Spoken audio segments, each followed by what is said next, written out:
দেখুন বন্ধুরা, কোনো রকমের কড়াই ছাড়া কলা পাতায় মোড়া চিংড়ি মাছটা দেখতে কতটা সুন্দর হয়েছে। বাঙালির ঐতিহ্যবাহী একটা রান্না কলা পাতায় মোড়া চিংড়ি মাছ। ওয়াও!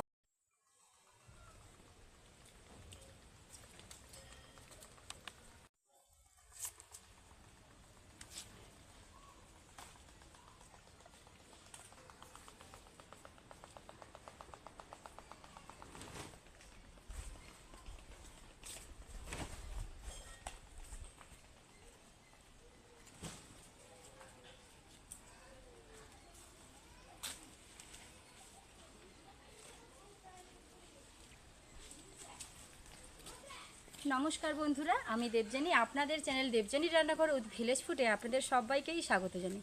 দেখতেই পাচ্ছেন একদম সোনালি সোনালি রোদ্দুর উঠেছে। আর এই সোনালি রোদ্দুর দেখে, বিশেষ করে বর্ষাকালে এরকম একটু সোনালি রোদ্দুর ওঠা মানেই কিন্তু মনে একটা খুশির জোয়ার বয়ে যায়। ভীষণ আনন্দ লাগে যখন 4 দিন 5 দিন ধরে বৃষ্টি হওয়ার পর এরকমভাবে রোদ ওঠে না, খুবই ভালো লাগে। আর এরকম মন ভালো করার দিনে আজকে একদমই একটা মন ভালো করা রেসিপি নিয়ে চলে এসেছি আপনাদের সঙ্গে শেয়ার করার জন্য। আজকের রেসিপিটা একদমই আলাদা। দেখতেই পাচ্ছেন, প্রথমেই আমি দুটো বড় বড় সাইজের কলা পাতা কেটে নিয়েছি। আজকে যেই রেসিপিটা বানাবো, চিংড়ি মাছের একটা রেসিপি বানাবো। তো চিংড়ি মাছটাকে আজকে আমি বাটিতেও রান্না করব না, বাটিতে যে চিংড়ি মাছের বাটি চিংড়ি হয় সেটাও নয়, আবার কড়াইতেও রান্না করব না। আজকে চিংড়ি মাছটা রান্না হবে কলা পাতাতে। কলা পাতাতে চিংড়ি মাছটা রান্না হলে তার স্বাদ কিন্তু একদমই আলাদা হয়। বিশেষ করে আমাদের বাঙালিদের একটা রাজকীয় রান্না বলতে পারেন কলা পাতা দিয়ে রান্না। কলা পাতা দিয়ে আমরা ইলিশ বানাই, চিংড়ি বানাই, ভেটকি বানাই, পাবদা বানাই, বিভিন্ন রকমের রান্না হয় এই কলা পাতা দিয়ে। তো আমাদের বাঙালিদের ঐতিহ্যবাহী একটা রান্না কলা পাতা দিয়ে বিভিন্ন ধরনের রেসিপি। আজ আমি সেটা চিংড়ি মাছ দিয়ে কলা পাতা দিয়ে রান্না করব। তো চলুন যাওয়া যাক। প্রথমেই চিংড়ি মাছগুলোকে কেটে নেব। বর্ষাকাল আর চারদিকে স্যাঁতস্যাঁতে ভাব, তার জন্য আমি একটু বড় গামলার উপরেই বসে পড়েছি। একটু উঁচুতে বসে মাছ কাটতে ভালো লাগে। আমি চিংড়ি মাছ কাটার জন্য লেবু এনেছি। লেবু কিংবা তেঁতুল, আমচুর এগুলো দিয়ে চিংড়ি মাছ কাটবেন, খুব সহজে কাটা হয়ে যাবে আর কাটতে ভীষণ ভালো লাগবে। এই পেপারের মধ্যে চিংড়ি মাছ রয়েছে, তবে আজকে চিংড়ি মাছগুলো না একদমই ছোট ছোট। তো একটু ছোট ছোট চিংড়ি মাছ দিয়েও যে বিভিন্ন ধরনের ভিন্ন স্বাদের একটা রান্না হতে পারে, সেটা আজ আমি আপনাদের সঙ্গে শেয়ার করব। এই দেখুন, একদম কুচো চিংড়ি দিয়েই কিন্তু আজকের এই চিংড়ি মাছ দিয়ে কলা পাতায় রান্না করব, একদমই কুচো চিংড়ি মাছ দিয়ে।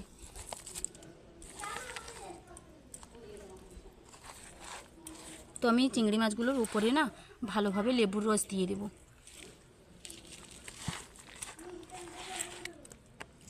লেবুর রস দেওয়ার ফলে চিংড়ি মাছগুলো কীভাবে ঠিকরাবে দেখবেন। একটা এই যে দেখুন, ঠিকরে চলে গেছে। মাছটা একটু বেশি সময় হয়ে গেছে, এদিক সেদিক ঠিকরাচ্ছে। আমি এখানে ছোট ছোট চিংড়ি মাছ দিয়ে কলা পাতার এই রেসিপি বানাবো। আপনাদের হাতের কাছে যদি বড় চিংড়ি মাছ থাকে, এরকমভাবে কলা পাতা দিয়ে বানাতে পারেন, সেটাও কিন্তু খুবই ভালো লাগে। যেহেতু বেশ অনেকগুলো চিংড়ি মাছ রয়েছে আর চিংড়ি মাছগুলো খুবই ছোট ছোট, ছাড়াতে একটু সময় লেগে যাবে। তো আমি এগুলোকে ছাড়িয়ে ধুয়ে এনে আপনাদের সঙ্গে দেখাচ্ছি।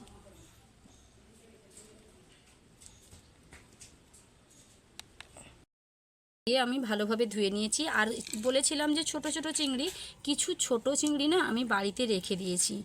আর একদমই খুব ছোট চিংড়ি দিয়ে একটা দেখতে খারাপ লাগবে, খেতে কিন্তু ভালো লাগবে। চিংড়ি তো চিংড়িই হয়, দেখতে খারাপ লাগার জন্য আমি কিন্তু এই কয়েকটা নিয়েছি। আর এদিকে দেখুন, একটু সরু সরু করে আলু কেটেছি। এই যে আলুটা আমি একটু বেশি করে দিয়েছি, তার একটা কারণ আছে। এই রকমভাবে কলা পাতায় মোড়া যে তরকারিটা না এতটা সুন্দর স্বাদ হয় না, আমার ভীষণ খেতে ভালো লাগে। তরকারিটাকে একটু বেশি করার জন্য আমি আলু দিয়েছি। আপনারা চাইলে আলুটা দিতেও পারেন, আবার নাও দিতে পারেন। এদিকে কিছুটা পেঁয়াজ, বড় বড় সাইজের দুটো পেঁয়াজ আমি বেটে রেখেছি। আর এদিকে রসুন বাটা রয়েছে। প্রথমেই দিয়ে দেব পেঁয়াজ বাটা আর রসুন বাটা। পেঁয়াজ বাটাটা দিয়ে দিচ্ছি। থালাটা একটু বড় হবে, থালায় নিয়ে নিলাম, কারণ আলুগুলো দিয়ে মাখাতে হবে, তার জন্য। দিয়ে দেবো পরিমাণ মতো লবণ। আমি আর একটুখানি লবণ দেবো, যেহেতু আলু রয়েছে তো তার পরিমাণে লবণটা দিতে হবে। লবণ দিয়ে দিলাম। এবার দিয়ে দেবো হলুদের গুঁড়ো।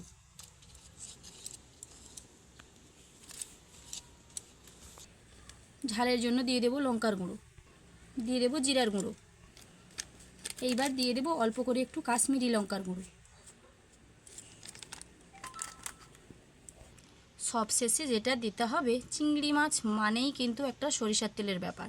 আমি এখানে বেশ কিছুটা সরিষার তেল দিয়ে দিলাম, কারণ আমি বলেছি কড়াই ছাড়া রান্না করব। কড়াই ছাড়া মানে তো তেল দেওয়া যায় না, আর যে কোনো জিনিসে রান্না করা যায় না কেন, তার জন্য আমি এখানে একটু বেশি করে সরিষার তেল দিয়ে দিয়েছি।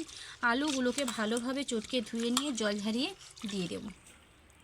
আমি আলুগুলো একবার ধুয়ে জল ফেলে দিয়ে দ্বিতীয়বার জল দিয়ে রেখেছিলাম, সেখান থেকে জল ঝরিয়ে নিয়ে নিচ্ছি।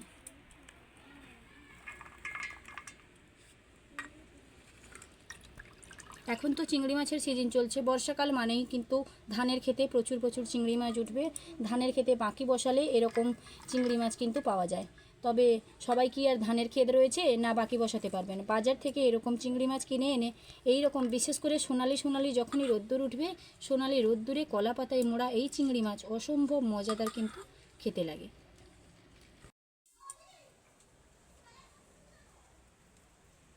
দেখলেন তো বন্ধুরা, আজকে কি সুন্দর রোদ উঠেছে।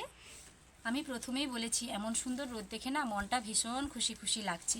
আর আমি এদিকে সব কিছু একসঙ্গে ভালোভাবে মাখিয়ে নিচ্ছি, তার জন্য আমি এই থালাতেই নিয়ে নিয়েছিলাম, মাখাতে সুবিধা হবে। আর ওপর থেকে একটুখানি গরম মশলার গুঁড়ো দিয়ে দেবো, যাতে একটু স্বাদ ও গন্ধ দুটোই আলাদা হয়। গরম মশলাটা একটু খুব বেশি দিলাম না, কারণ গরম মশলা একটু ঝাল ঝাল ভাব হয়। আর আমার বাবু কিন্তু চিংড়ি মাছের এই তরকারিটা খেতে ভীষণ ভালোবাসে। ছোট বাচ্চা মানে একটু ঝাল কম দিলেই ভালো হয় তাদের ক্ষেত্রে, তো সেজন্য আমি দিলাম না। এটাকে ভালোভাবে মেখে 5 মিনিটের জন্য রেস্টে রেখে দেব। এই যে মাখাচ্ছি, সরিষার তেল, বিভিন্ন রকমের মশলা আর কাঁচা চিংড়ি মাছের যে গন্ধ না, এটাই আমার কিন্তু ভীষণ ভালো লাগে। একদম জিভে জল চলে আসা একটা গন্ধ পাচ্ছি আমি। আপনারাও এরকমভাবে রান্না করবেন। আমি যে নতুন নতুন রান্নাগুলো জানি সেগুলো আপনাদেরকে খুব সহজভাবে দেখানোর চেষ্টা করি, যাতে আপনারা বাড়িতে খুব সহজভাবে বানিয়ে খেতে পারেন। তো আমার এই সমস্ত ভিডিওগুলো যদি আপনাদের ভালো লেগে থাকে, চ্যানেলটি সাবস্ক্রাইব করে আমার পাশে থাকবেন, তাহলে নতুন নতুন ধরনের ভিডিও রান্নার রেসিপি বানানোর ক্ষেত্রে আমি অনেকই উৎসাহ পাবো। তো এদিকে আমার মাখানো কিন্তু হয়ে গেছে আপনাদের সঙ্গে গল্প করতে করতে। এইবার এটাকে রেস্টে রেখে দেব। আর এই যে মশলা মাখানো হাত, আমি কিন্তু একটুখানি জল দিয়ে ধুয়ে নেব। একটুখানি জল এমনিতেই দিতে হতো, তবে এই যে আমি হাত ধুয়ে নিলাম এই জলটাতেই হয়ে যাবে। বিশেষ করে আমার ঠাকুমা বলতো, যখন চিংড়ি মাছটা এরকমভাবে মাখানো হবে কিংবা শিলে যখন মশলা বাটা হবে না, তখন হাত ধোয়া জলটা অবশ্যই করে নিতে হবে, তাহলে না হলে নাকি স্বাদটা সেরকম পাওয়া যায় না। আমি কিন্তু উনুনে তাওয়াটা বসিয়ে দিয়েছি। এইবার তাওয়ার উপরে কলা পাতা দেব। প্রথমে ছোট ছোট কলা পাতাগুলো দিয়ে দেব।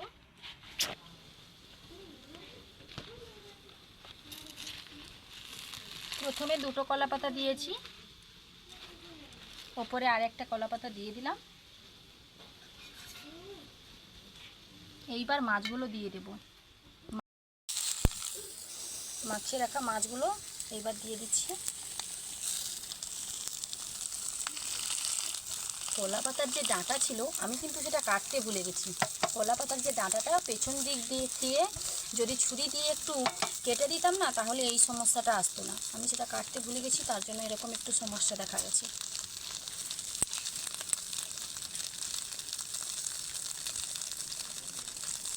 মাঝখানে কলা পাতার এই শিরাটা থাকার জন্য। এই যে আমি এখানে একটা নরম কলা পাতা নিয়েছি, ওপর দিয়ে ঢাকিয়ে দেব। আরও একটা পাতা, না এটাকে মাঝখান দিয়ে কেটে দিই।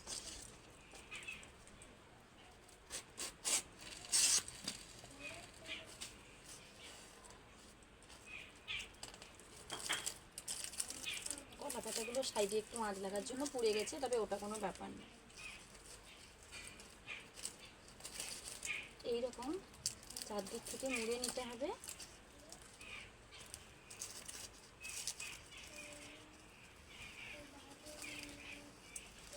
এই যে আমার ঢাকনিটা রয়েছে, ভালোভাবে ঢাকিয়ে দেব।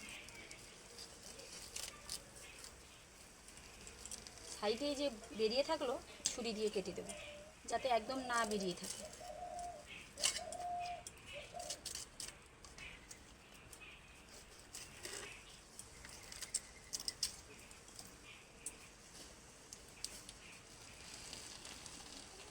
এবার এটা ঢাকনা দিয়ে একদমই হালকা আঁচে 10 মিনিট মতো রান্না করে নিতে হবে। 10 মিনিট রান্না করার পর ফিরে আসছি। একদম হালকা আঁচ কিন্তু দিতে হবে।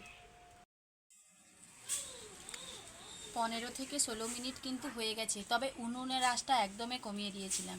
10 মিনিটের পর কিন্তু আমার এই রান্নাটা হয়ে গেছিলো, আমার যতটা মনে হয়। আগে তো আমি করেছি 10 মিনিটের পর হয়ে যাবে, তবে তোমাদের দাদাভাই একটু ব্যস্ত থাকার কারণে ভিডিওটা একটু দেরি করেই শুরু হচ্ছে। তো চলো এবার দেখাই।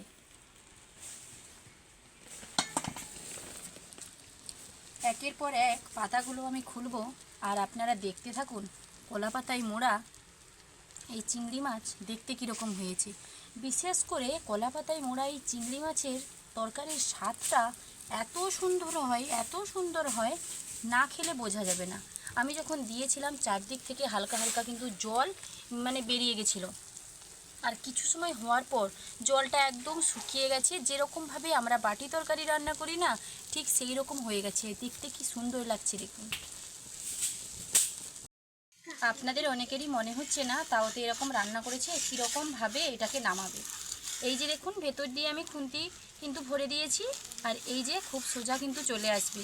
তবে একটা থালা হাতের কাছে রাখতে হবে, আর এটাকে টেনে নিলে চলে আসবে। একটু অসুবিধা হবে, তবে খুব বেশি নয়। বাও, দেখলেন কত সহজে চলে এলো খুব সুন্দরভাবে। দুদিকটাতে কলা পাতা দেওয়ার কারণে মাছ এই তরকারিটা যখন ফুটছিল, কলা পাতার যে স্বাদ একটা তরকারির মধ্যে কিন্তু লেগে গেছে। সেই স্বাদটাই কিন্তু এই চিংড়ির তরকারিটাকে আরও অসম্ভব সুন্দর করে তুলবে। আর আলুগুলোও কিন্তু খুব ভালোভাবে সেদ্ধ হয়ে গেছে, দারুণ একটা সেন্টও উঠছে। তাহলে দেখলেন তো, কলা পাতায় কোনো রকমের কড়াই ছাড়া কী সুন্দর একটা মজার চিংড়ি মাছের রান্না আমি করে ফেললাম, আর আপনাদের সঙ্গে শেয়ারও করলাম। আপনারা অবশ্যই এরকমভাবে একদিন হলেও একদিন, চিংড়ি মাছের সিজন চলছে এখন, একবার হলেও একবার এরকমভাবে কলা পাতায় রান্না করে খাবেন, দেখবেন ভীষণ সুন্দর লাগবে। আমার এই ভিডিও যদি আপনাদের ভালো লেগে থাকে, অবশ্যই আমার চ্যানেলটিকে সাবস্ক্রাইব করে আমার পাশে থাকবেন, যাতে প্রত্যেক দিন নতুন নতুন ধরনের রান্নার ভিডিও আমি আপনাদের সঙ্গে শেয়ার করতে পারি। দেখা হচ্ছে আবার নতুন কোনো রান্নার রেসিপি নিয়ে। ততক্ষণ সুস্থ থাকুন, ভালো থাকুন। ভিডিওটা এখানেই শেষ করছি। Tata, tata, bye bye.